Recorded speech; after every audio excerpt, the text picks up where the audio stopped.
Everyone, this is अभिषेक। आज हम exercise 14.2 start करेंगे।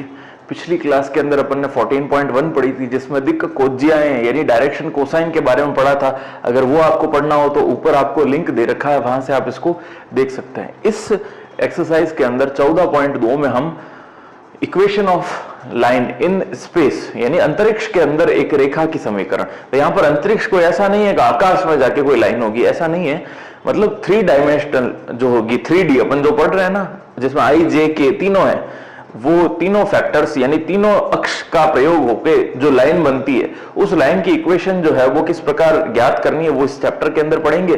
तो पहले अपन बेसिक कॉन्सेप्ट देखते हैं। बेसिक कॉन्सेप्ट देखने के बाद इस एक्सरसाइज के जो क्वेश्चन है इनिशियल लेवल पर, यानी 1 से लगा के 5, 6 तक जो प्रश्न है पहले वो करेंगे, उसके बाद रिमेनिंग क्वेश्चंस अगले वीडियो के अंदर। तो बिना किसी देरी के अपन वीडियो को शुरू करते हैं। अगर आपको मेरा चैनल पसंद आता है तो प्लीज सब्सक्राइब कीजिए, वीडियो लाइक कीजिए और आपको वीडियो कैसा लगा उसका कमेंट जरूर कीजिएगा। Thank you so much. अब देखिए, अपन इसमें जो पहला टॉपिक स्टार्ट करेंगे वो है रेखा का अंतरिक्ष में समीकरण। तो देखिए, सिंपल सा एक अपन इसको समझते हैं। इसके डेरिवेशन ना तो कभी पूछा जाता है, ना कोई कॉम्पिटिटिव एग्जाम में पूछा जाता है, ना अपन को कोई प्रकार के एग्जाम में इसका वेरिफिकेशन पूछेगा, ना है भी नहीं कुछ। तो अपन क्या इतना ज्यादा माथापोड़ी नहीं करते, सिर्फ आपको उस कॉन्सेप्ट समझा देता हूं किस चीज के बारे में अपन को पूछ रहा है। जैसे ये एक आपको लाइन दे रखी है, ठीक है। इस लाइन का नाम है एल। एल नाम की एक रेखा है, लाइन, उस जो कि किसी एक पॉइंट से पास होती है। उस पॉइंट को नाम दे दिया मैंने ए, ठीक है। इस लाइन जो एल लाइन है, इसके समांतर एक लाइन और है। ये दोनों लाइन कैसी है? पैरेलल है, यानी ये और ये रेखा एक दूसरे के समांतर है, यानी पैरेलल है। इसको अपन ने नाम दे दिया एम। तो रेखा एम और रेखा एल, यानी एल जो है लाइन वो किसके पैरेलल है? एम के। ये अपन को पता है, मतलब ये पता होना जरूरी है इस क्वेश्चन के अंदर। अब वो ये जो एल रेखा है वो अपने ए बिंदु से गुजरती है। तो अपन क्या करते हैं, इस रेखा का ये जो पॉइंट था ना ए, इसका अपन स्थिति सदिश ज्ञात करते हैं। स्थिति सदिश यानी पोजीशन वेक्टर, वो किसके रेस्पेक्ट में ज्ञात करेंगे? ओ के रेस्पेक्ट में। तो इसको यहां से ज्वाइन कर दिया मैंने ओ से। तो ये जो हो गया, ये ओ ए क्या हो गया? ए बिंदु का स्थिति सदिश। तो इसको मैं नाम दे देता हूं ए वेक्टर। क्लियर है? तो यहां पर होगा, देखो, ए का स्थिति सदिश,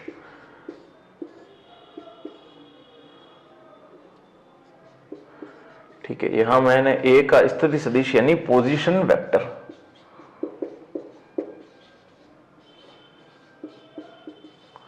वो निकाल दिया, जो कि क्या होगा? ओ ए, या इसको मैंने नाम दे दिया ए वेक्टर, ठीक है। या तो इसको ओ ए बोलो या ए वेक्टर बोलो। ये अपन ने स्थिति सदिश निकाल दिया।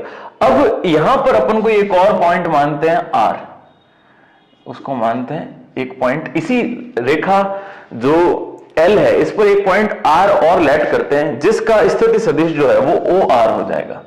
वो ये कौन सा होगा? O R. तो यहां लिखेंगे आर का स्थिति सदिश या पोजीशन वेक्टर, जो कि क्या हो जाएगा? O R. और उसको किससे रिप्रेजेंट करेंगे? स्मॉल आर से, ठीक है। ये जो ओ आर है इसको किससे रिप्रेजेंट किया अपन ने? स्मॉल आर से। तो अपन को इस लाइन की जो रेखा बनेगी ना, वो अपन को फाइंड आउट करनी है। तो बस सिंपल है, यहां पर ये अपन को पता होना चाहिए कि किसी एक बिंदु के सापेक्ष इस रेखा का जो स्थिति सदिश है वो कितना है? ओ आर, ठीक है, ये वाला। तो अपन को इसकी इक्वेशन बनानी है। तो कुछ नहीं करना, ये सिर्फ आपको समझाने के लिए बताया गया है। अपन को सिर्फ 2 चीजें ध्यान रखनी होती है, केवल और केवल 2 ही चीजें ध्यान रखनी है। कौन कौन सी? कि वो किस पॉइंट से पास होता है, रेखा जो है वो किस बिंदु से गुजरती है, यानी वो पॉइंट कौन सा है जिससे वो पास हो रही है। एक तो ये पॉइंट अपन को पता होना चाहिए, इसके बारे में जानकारी बहुत मस्ट है, क्योंकि ये वाला पॉइंट ए, इसकी जानकारी होनी चाहिए। दूसरा, ये जो रेखा दे रखी है, इस रेखा के बारे में जानकारी होनी चाहिए। एक तो कि किस बिंदु से गुजर रहा है, किस बिंदु से गुजर रहा है, गुजर रहा है यानी पासिंग, किस बिंदु से गुजर रहा है। एक तो ये पता होना चाहिए, इसके बारे में नॉलेज होनी बहुत जरूरी है क्वेश्चन के अंदर। और दूसरा जो है वो इस समांतर रेखा यानी पैरेलल लाइन, पैरेलल लाइन यानी समांतर रेखा, इसके बारे में जानकारी होनी बहुत ज्यादा जरूरी है। अगर ये दोनों जानकारी आपको हो गई कि किस बिंदु से गुजर रही है और किसके इस रेखा के एक जो समांतर यानी पैरेलल लाइन है वो क्या है, अगर ये दोनों पता हो गई तो इस रेखा की जो समीकरण है उसको किस प्रकार बताते हैं अपन, R is equals to A plus lambda times M, और ये वेक्टर निकाल देंगे इसका। सिर्फ और सिर्फ यही करना है अपन को। ये एक इक्वेशन है अंतरिक्ष में रेखा की समीकरण। अंतरिक्ष में रेखा की समीकरण की जो इक्वेशन है वो दे रखी है R vector is equals to A vector plus lambda times M।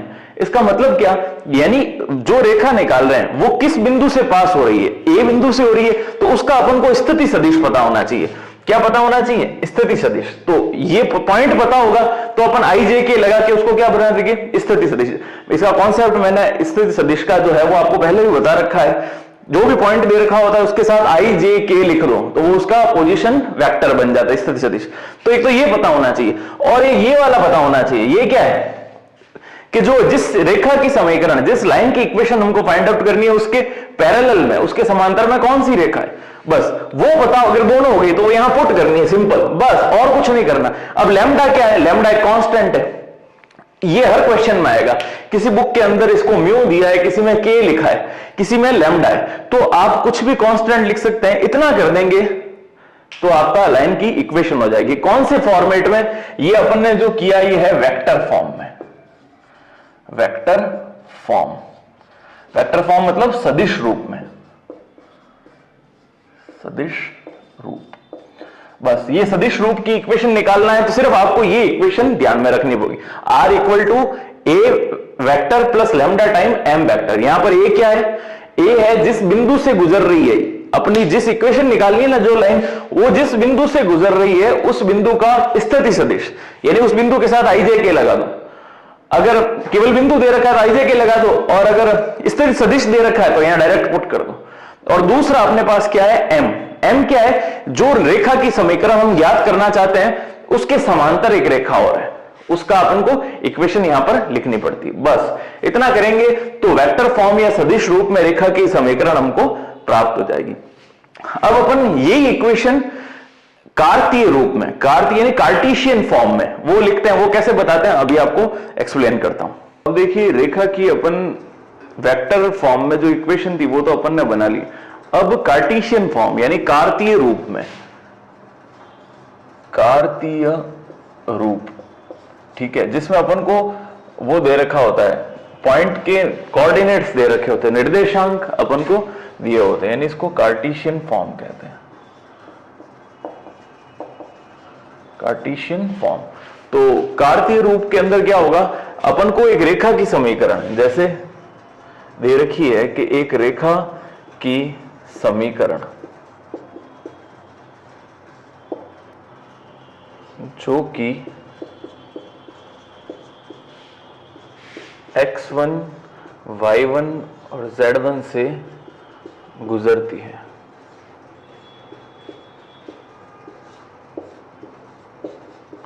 A line passing through the point x1, y1 और z1, और इसकी जो पैरेलल लाइन दे रखी है, समांतर रेखा। देखो एक रेखा की समीकरण याद करनी है जो कि x1, y1, z1 से गुजरती है, और इसके पैरेलल, पैरेलल यानी समांतर, समांतर रेखा जो है के दिक् अनुपात, दिक् अनुपात, दिक् अनुपात का मतलब क्या होता है, डायरेक्शन रेशियो। और जो इसके पैरेलल लाइन है उसके डायरेक्शन रेशियो अपन को दे रखे हैं, वो है ए, बी और सी। एक रेखा, एक लाइन जो कि x1, y1, z1 से पास होती है, गुजरती है, और इसके जो समांतर यानी पैरेलल लाइन दे रखी है अपन को m, इसके दिक अनुपात यानी direction ratios A B C given है। तो देखिए स्टूडेंट्स, ऐसा है कि अगर दो लाइनें एक दूसरे के समांतर होती हैं, पैरेलल, ये मोस्ट इंपॉर्टेंट चीज है, ये ढंग से समझना। अगर एक लाइन और दूसरी लाइन अगर एक दूसरे के पैरेलल है तो उनके दिक अनुपात हमेशा सेम होंगे। अगर इसके ए बी सी है तो इसके दिक अनुपात क्या होंगे? ए बी और सी ही होंगे। क्लियर? तो यानी अगर इसके दिक अनुपात एबीसी है तो इस रेखा के भी दिक अनुपात क्या होंगे? एबीसी ही होंगे। तो इसके पैरेलल एक रेखा है, उसके दिक अनुपात डायरेक्शन रेशियो क्या है? एबीसी। तो एक रेखा की समीकरण यानी एक equation of line find out करनी है जो कि इस पॉइंट से पास हो रही है और इसके जो पैरेलल समांतर रेखा है उसके दिक अनुपात ए बी सी दे रखे हैं। x1 y1 z1 से तो पास हो रही है, गुजर रही है, और समांतर यानी पैरेलल जो लाइन है उसके जो डायरेक्शन रेशियो है, दिक अनुपात है, वो ए बी और सी अपन को दे रखे हैं। बस तो इस लाइन की इक्वेशन निकालनी है तो बहुत आसान है। देखो कार्तीय रूप में वो अपन ने पहले जो निकाली थी a प्लस लैम्डा एम, वो किससे निकाली थी? वेक्टर फॉर्म में। अब ये किससे निकालनी है? कार्तीय रूप यानी कार्टेशियन फॉर्मेट के अंदर। तो बहुत आसान है, देखो x minus x1 upon a is equal to y minus y1 upon b is equals to z minus z1 upon c। ये अपन को इक्वेशन फाइंड आउट करनी है। बस यहां पर क्या होगा, देखो ये हमको क्वेश्चन पता पड़ेगा कि अपन को पॉइंट देगा कि उस रेखा का यानी उस लाइन का इक्वेशन बताओ जो कि फला फला पॉइंट से पास हो रही है। तो जिस पॉइंट से पास हो रही है ना उसको यहां पुट करना है, बस इस जगह पे। और बोलेगा या तो उसी लाइन के, जिस लाइन की इक्वेशन कह रही है उसी लाइन के जो डीआरस हैं इन डायरेक्शन रेशियो यानी दिक अनुपात है उसकी अपन को दे देगा, तो वो यहां पे पुट करना है। या कहेगा उस लाइन के एक समांतर है यानी पैरेलल लाइन है, उस केस में भी ये एबीसी वही होंगे जो उस लाइन के। तो या तो उस लाइन के दिक अनुपात बोले इसके या फिर इसके बोले, दोनों में एक ही बात है, क्योंकि अगर दो लाइन एक दूसरे के समांतर है, पैरेलल है, ठीक है ना, तो दोनों के दिक अनुपात जो होते हैं, दिक अनुपात डायरेक्शन रेशियो, वो इक्वल होंगे। तो अपन को सिर्फ इतना सा करना है कि ये इक्वेशन याद करनी है और कुछ नहीं करना, ज्यादा माथापच्ची करेंगे। आपको बस फिगर समझ में आना चाहिए कि अपन किसकी इक्वेशन फाइंड आउट कर रहे हैं और कौन किसके पैरेलल या समांतर है। इससे ज्यादा करेंगे तो कंफ्यूजन होगा और तो आपको क्वेश्चन समझ में नहीं आएंगे, और क्वेश्चन समझ में नहीं आएंगे तो नंबर नहीं आएंगे, ठीक है ना। तो आपसे रिक्वेस्ट है कि आप इन चीजों को डायग्रामेटिकली समझ लीजिए, चित्र में कैसे बनाना है, कौन से पॉइंट से पास हो रही है, उसके समांतर लाइन कौन है, उनके ये मूल बिंदु से जो स्थिति सदिश है, पोजीशन वेक्टर, वो क्या है, चित्र में समझ में आना चाहिए। बस फिर आपको सीधा इक्वेशन याद करनी है, इससे ज्यादा आपको कभी भी कुछ नहीं पूछेगा। क्लियर है? तो ये अपन ने कार्तीय रूप के अंदर रेखा का समीकरण ज्ञात कर लिया। अब इसके आगे एक टॉपिक और है, उसके बाद क्वेश्चन स्टार्ट करते हैं। अब देखिए अपन को अगला जो पॉइंट है वो है कि दो बिंदुओं से गुजरने वाली रेखा की समीकरण, यानी लाइन पासिंग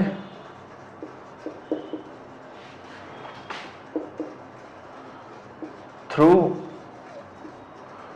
टू पॉइंट्स।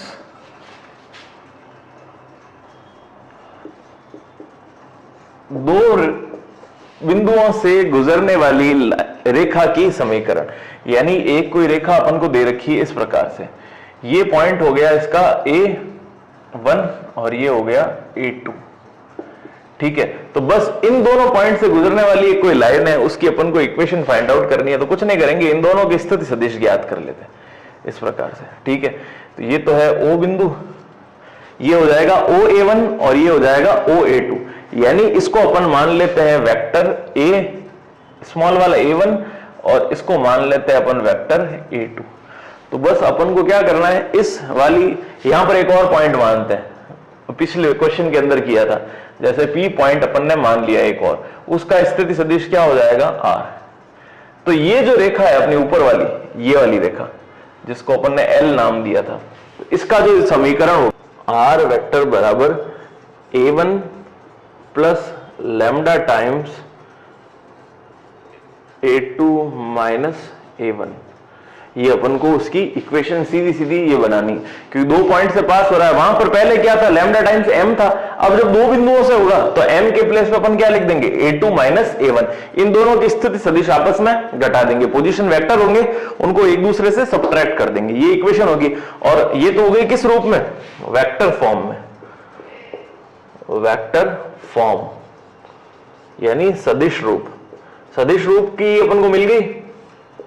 अब कार्तीय रूप के अंदर, ठीक है, तो कार्तीय में क्या होगा, इसके पॉइंट जो है a1 के वो होंगे अपने पास दिए हुए क्या, x1 y1 और z1, और इसके जो पॉइंट है a2 के वो होंगे x2 y2 और z2। ये दो पॉइंट है, इनसे पास होने वाली इक्वेशन बनानी है। तो देखो कार्तीय रूप में क्या होगा, x minus x1 upon x2 minus x1।